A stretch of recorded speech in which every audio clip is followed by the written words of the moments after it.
श्री स्वामी समर्थ. स्वागत आहे तुमचं माझ्या युट्यूब चॅनलमध्ये. आजचा दिवस तुम्हाला खूप छान सुख समाधानाचा आणि आनंदाचा जाऊ देत ही स्वामींच्या चरणी प्रार्थना करते आणि आज या नवीन व्हिडिओला सुरुवात करते. तर बघा मित्रमैत्रिणींनो, सकाळी आपल्याला म्हणजे पहाटे ब्रह्ममुहूर्तावरती 3 ते 5 या वेळेमध्ये लघवी करण्यासाठी जाग येणाऱ्यांना हे रहस्य जाणून धक्का बसेल. कारण की रात्रीची गाढ शांतता, सर्वत्र निर्मळ शांतता, तुम्ही दिवसभराच्या थकव्यामुळे गाढ झोपेत असता आणि अचानक तुमची झोप मोडते.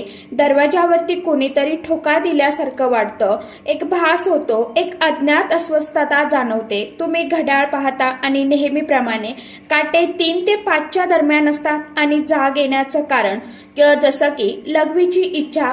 तुमच्यापैकी बरेच जण हा दररोज अनुभव घेतात. तुम्ही कदाचित ते एक सामान्य शारीरिक प्रक्रिया समजता आणि कदाचित रात्री पाणी जास्त प्यायलात किंवा मग वय वाढतंय म्हणून असेल. पण तुम्ही कधी थांबून विचार केलाय का की तुमची झोप नेहमी याच विशिष्ट वेळी का उडते? रात्री 12 वाजता का नाही, सकाळी 6 वाजता का नाही? तर आज आपण असंच एक रहस्य उलगडणार आहोत. तुमचे होश हरवेल ही सामान्य गोष्ट नाही, ही विश्वासाच्या दैवी शक्तीचा तुम्हाला थेट पाठवलेला एक खोल आणि गुह्य संकेत आहे. हा एक कॉल आहे ज्याकडे तुम्ही आजवर दुर्लक्ष करत आलात.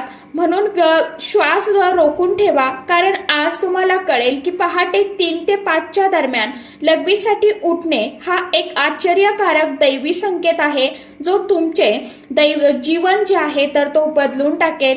हे तुमच्या नशिबाशी, तुमच्या भविष्याशी आणि तुमच्या आत्म्याशी इतके खोलवर जोडले आहे की हे सत्य कळाल्यानंतर तुम्ही या घटनेला पुन्हा कधीही सामान्य मानू शकणार नाही. तर बघा मित्रमैत्रिणींनो, आता नेमका याचा संकेत काय असणार आहे, काय आपल्यासोबत काय होतं. 3 ते 5च्या दरम्यान आपल्याला जाग येतो, त्यावेळेस आपल्यासोबत कोणता संकेत आपल्याला एक देवी देवता जे आहेत तर ते कोणता संकेत देत असतात, याविषयीची संपूर्ण माहिती आजच्या या नवीन व्हिडिओमध्ये मी तुमच्या बरोबर शेअर करणार आहे. त्यामुळे तुम्ही हा व्हिडिओ स्किप न करता शेवटपर्यंत नक्की बघा. चॅनलवरती तुम्ही जर हा व्हिडिओ पहिल्यांदा बघत असाल तर चॅनलला आवर्जून सबस्क्राईब करा आणि असेच नवनवीन माहितीपूर्ण व्हिडिओ बघण्यासाठी समोरील बेल आयकॉनलाही प्रेस करा. त्यामुळे काय होईल, जेव्हा कधी मी नवीन व्हिडिओ अपलोड करेल तर सर्वात अगोदर त्याचं नोटिफिकेशन तुम्हाला मिळेल आणि तुम्ही एकही व्हिडिओ मिस करणार नाही. आता बघा मित्रमैत्रिणींनो, आपल्याला प्राचीन वेद पुराणामध्ये वेळेला घड्याळाची टिकटिक नव्हे तर एक जिवंत ऊर्जा मानलं गेलं आहे.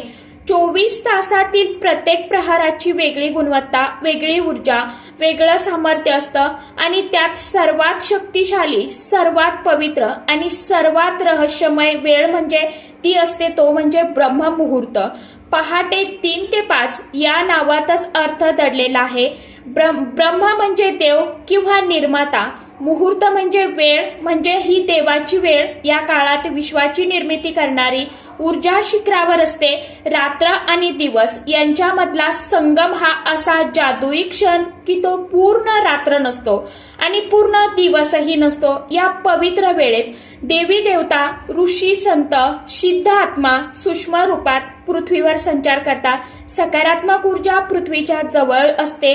वातावरणात पवित्रता, दिव्यता, एक अद्वितीय शांतता भरून राहते. यामुळे सत्वगुण शिखरावरती असतो. या वेळेनंतर पक्षाचा किलबिलाट, चिवचिवाट जो आहे तर तो सुरू होतो. जणू तेही या दिव्य वेळेचं स्वागत करत असतात. आता प्रश्न, या सर्वांच्या तुमच्या मागे होण्याशी आणि लघवीशी काय संबंध? हे नातं अत्यंत खोल आहे बरं का.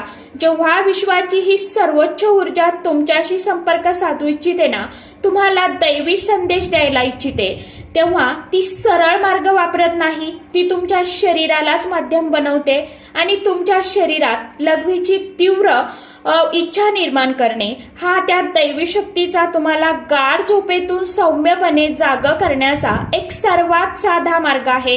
हे आजार नाही, त्रास नाही, हा एक दैवी अलार्म आहे.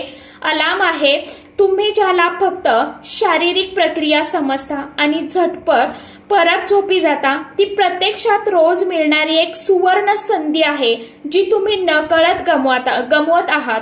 विश्वासाने दिलेली वेळेची भेट. आता प्रश्न, हा संकेत फक्त तुम्हालाच का मिळतो? लाखो लोक झोपलेले आहेत, पण हा कॉल तुम्हालाच का? कारण पहिला मोठा संकेत असा आहे की तुमचा आत्मा जागृत होण्याच्या टप्प्यावर आहे. या जन्मातील किंवा मागील जन्मातील पुण्यकर्म, साधना, प्रार्थना आता फळ देऊ लागले आहेत आणि तुमची चेतना आता त्या स्तरावर पोहोचत आहे जिथे दैवी शक्ती तुमच्याशी थेट संबंध जोडू शकतात ना. तुम्ही निवडक आत्म्यापैकी एक आहात. दुसरे कारण, तुमचे पूर्वज. ब्रह्ममुहूर्त हा असा काळ आहे जेव्हा स्थूल जग आणि सूक्ष्म जग यांच्यातील पडदा अतिशय पातळ असतो. यावेळी पूर्वज सहज संपर्क साधू शकतात. जर तुम्ही दररोज या वेळेत जागे होत असाल तर हे त्यांच्या संदेशाचे मोठे लक्षण आहे. कदाचित त्यांना काही शांती हवी असेल किंवा काही तृप्ती हवी असेल किंवा एखादा इशारा, एखादा आशीर्वाद देऊ इच्छित असतील. तुम्ही शौचालयात जाता तेव्हा तुम्ही एकटे नसता, ते तुमच्या सर्वात जवळ असतात. तिसरे कारण, तुमचे इष्टदेव. तुम्ही आयुष्याच्या धावपळीत अडकून देवाला विसरता, पण या वेळेची तुम्हाला येणारी जाग ही त्यांची सौम्य आठवण आहे. माझ्याशी बोल, माझ्याशी वेळ काढ, मी तुझी वाट बघतोय. ब्रह्ममुहूर्तात केलेली हाक दिवसभरातील 100 यज्ञाने एवढी परिणामकारक असते. चौथे कारण, शरीर आणि विश्वाचा सुसंवाद. आयुर्वेदानुसार हा वेळ वाताचा आहे. वाताचा गुण म्हणजे हालचाल, म्हणून लघवीची इच्छा वाढते. शरीरातील ऊर्जा आणि वैश्विक ऊर्जा एकमेकांना प्रतिसाद देतात, म्हणून ही केवळ शरीर क्रिया नाही, ही तुमची विश्वासी झालेली जुळणी आहे. आता सर्वात महत्वाची गोष्ट, हे घडलं की काय करावं? तर बघा, पुढच्या वेळी 3 ते 5च्या दरम्यान जाग आली तर ते त्रास समजू नका. Is a blessing. उठल्याबरोबर राग, चिडचिड करू नका. त्यात अदृश्य शक्तीचे आभार माना. शांतपणे शौचालयात जा. परत आल्यावर लगेच झोपू नका. थंड पाण्याने स्वच्छ हातपाय, तोंड धुवा. मन शांत करा. घरातील एखाद्या शांत कोपऱ्यात बसा किंवा शक्य असेल तर मोकळ्या हवेत. काही मोठी पूजा करण्याची गरज नाही, फक्त श्वासावर लक्ष ठेवा. तुम्ही जो श्वास घेताय ती सामान्य हवा नाही, ती ब्रह्ममुहूर्ताची दिव्य ऊर्जा आहे जी प्रत्येक पेशीत उतरती आहे. श्वास सोडताना तुमच्यातील सर्व चिंता बाहेर पडत आहे असं अनुभवा. काही क्षण ह्या शांततेत राहा. यावेळी विश्व तुमच्याशी बोलत असतं, तुम्ही फक्त ऐकायचं असतं. मग कदाचित मार्ग सुचेल, उपाय मिळेल, एखादी अंतरप्रेरणा जागेल. हवं असल्यास आपल्या इष्टदेवतेचं ध्यान करा. ओम मंत्र म्हणा. यावेळी ओमचं स्पंदन विश्वासी एकरूप होतं आणि चेतना उंचावते. पूर्वजांना स्मरण करा, त्यांना नमस्कार करा, त्यांना क्षमा मागा, प्रार्थना करा, आशीर्वाद मागा. ते ऐकतात. त्या क्षणी ते अत्यंत जवळ असतात. तुम्ही तुमच्या पूर्वजांना देखील आठवू शकता. त्यांना शांतपणे प्रार्थना करा की हे माझ्या पूर्वजांनो, मी तुम्हाला साष्टांग नमस्कार करतो. तुमचे आशीर्वाद माझ्या आणि माझ्या कुटुंबावरती कायम ठेवा. जर मी काही चूक केली असेल तर कृपया मला माफ करा. माझ्यावरती विश्वास ठेवा. तुमची ही छोटीशी प्रार्थना त्यांना लगेच पोहोचेल आणि त्यांचे आशीर्वाद तुमचे आणि तुमच्या कुटुंबाच्या प्रत्येक संकटापासून रक्षण करतील. सुरुवातीला तुमचे मन भटकू शकते, तुला पुन्हा झोप येऊ शकते, पण हार मानू नका. फक्त 5 किंवा 10 मिनिटापासून सुरुवात करा.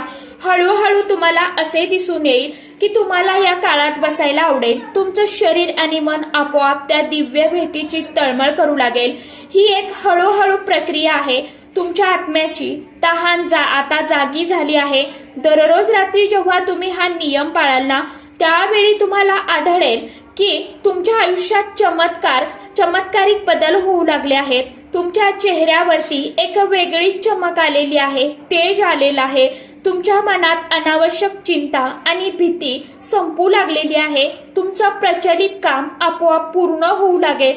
लोक तुमच्याकडे आकर्षित होऊ लागतील आणि तुम्हाला सल्ला विचारू लागतील. तुम्हाला भविष्यातील घटनांची पूर्वसूचना मिळेल। ही अंधश्रद्धा नाहीये, हे ऊर्जेचं विज्ञान आहे। तुम्ही त्या वेळेला चांगला उपयोग करायला शिकला आहात ना, त्या ज्यावेळी विश्व आपल्या सर्व शक्तीचा वर्षाव करत आहे त्यावेळी तुम्हाला आता खजिन्याची किल्ली जी आहे, आपण म्हणतो ना चावी, ती मिळाली आहे, ज्याचा शोध लोक आयुष्यभर घेत राहिले आहेत।